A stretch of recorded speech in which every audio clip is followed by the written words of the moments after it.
right, shalom, shalom. First and foremost, I'd like to give all praise, honor, and glory unto Yahweh, Ba'ashem Yahushai, Ba'ashem Hakudash. Double honors to my apostles of Great Millstone, and peace and salutations to all the members of the elect of Bachaya, the house of David that's been preordained, predestined to get delivered in these last times and to be the ruling, governing body in the nation Yashallah. Back here with another lesson. I want to go into reading, all right? The title I'm going to give it to, Scripture a Day, Keep Satan Away, okay? And you have to read, man, okay? You have to read, you know? That's one of the ways you sup with the Lord, all right? You grow in the Spirit, okay? Let me get a scripture.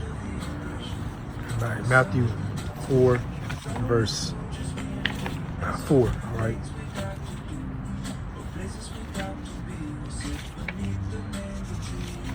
Matthew 4, verse 4.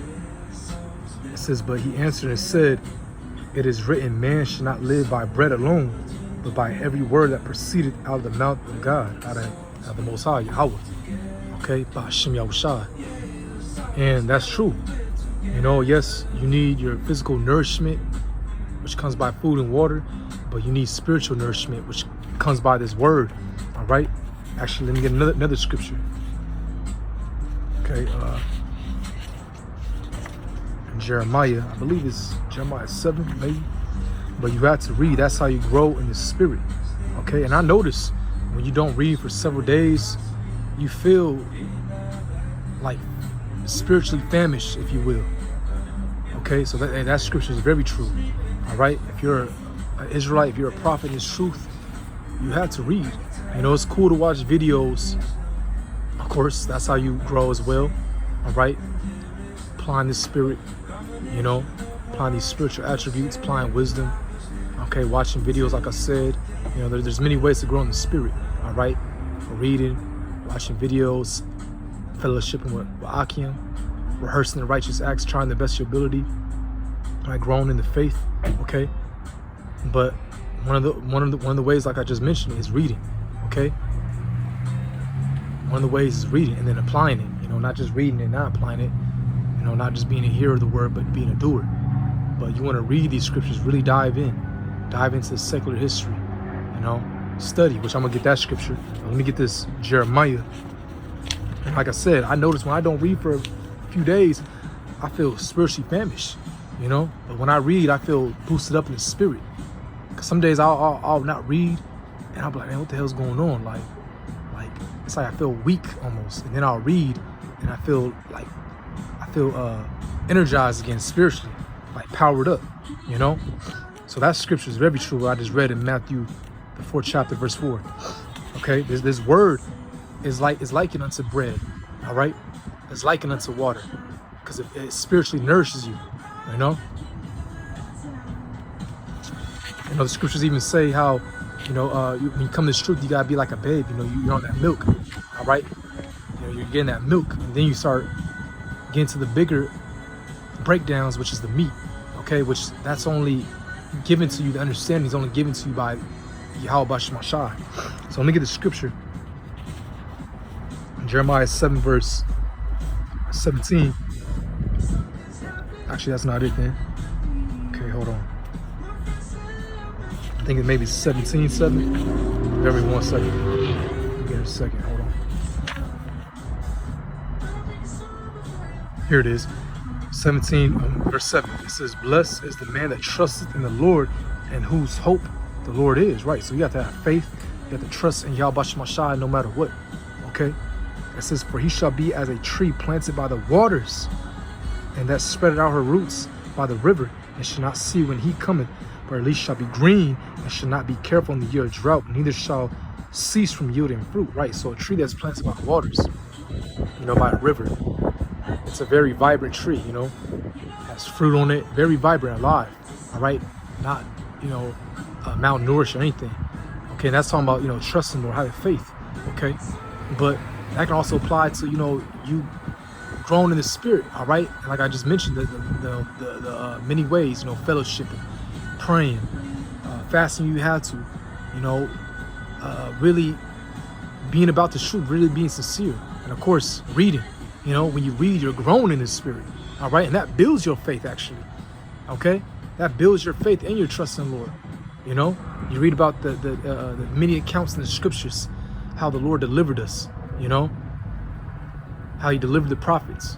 Okay. Because you might come to a situation where you might be, man, you know, like, Lord, how am I going to get out of this? But you got to remember that the prophets of old, how the Lord helped them. Hey, it says the scriptures were written for our learning.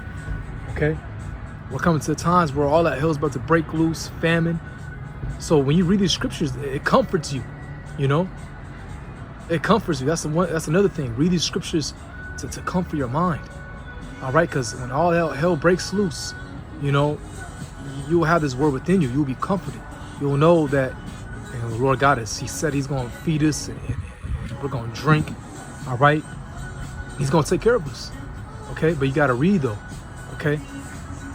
You got to read to get this understanding. You got to read these scriptures to build your faith, to build your confidence in the Lord. You see? And the waters is likened unto this word as well. You see? So let me get what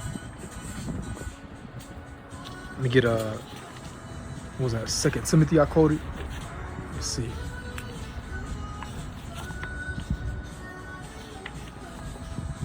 Timothy. It's 2 verse 15.